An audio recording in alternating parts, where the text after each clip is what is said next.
அனைவருக்கும் வணக்கம். நான் உங்கள் நந்தினி. இன்னைக்கான வீடியோல எதை பத்தி பார்க்க போறோம் அப்படின்னா எஸ்ஐஆர், அதாவது ஸ்பெஷல் இன்டென்சிவ் ரிவிஷன். தமிழ்ல சொல்லணும் அப்படின்னா சிறப்பு சீர்திருத்தம். இதை first 1951 election commission of India கொண்டு வந்தாங்க.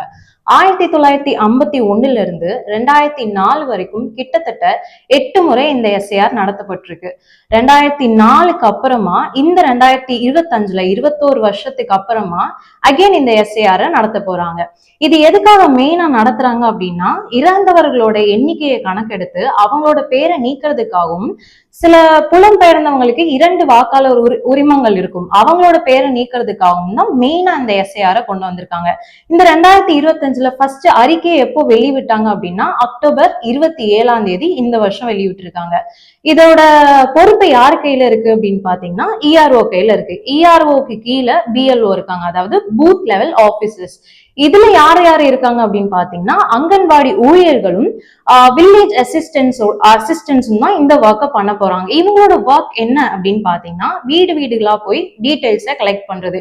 இது எப்பவே இருந்து எப்போ வரைக்கும் நடக்கும் அப்படின்னா நவம்பர் 4 இருந்து டிசம்பர் 9 வரைக்கும் வீடுகளா போய் அவங்களோட டீடைல்ஸை கலெக்ட் பண்ணுவாங்க. இந்த 30 நாட்கள்ல மட்டுமே எல்லா டீடைல்ஸுமே கலெக்ட் பண்ணி ஒரு லிஸ்டா அவங்க எடுத்துருவாங்க. இதுக்கு அப்புறமா, அதாவது டிசம்பர் 9 வரைக்கும் நடக்கும். டிசம்பர் 9க்கு அப்புறமா ஜனவரி 8 வரைக்கும் நம்ம மேல்முறையீடு பண்ணலாம்.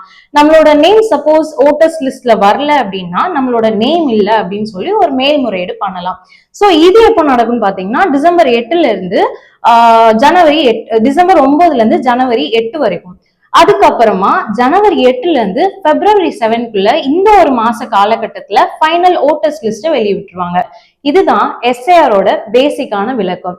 இதுக்கப்புறமா எஸ்ஐஆர் நடத்ததுக்கான இதுல இருக்கிற நல்லது என்ன கெட்டது என்ன அப்படின்றத அடுத்த வீடியோல பார்க்கலாம். தமிழ் வாழ்க, தமிழ் வளர்க.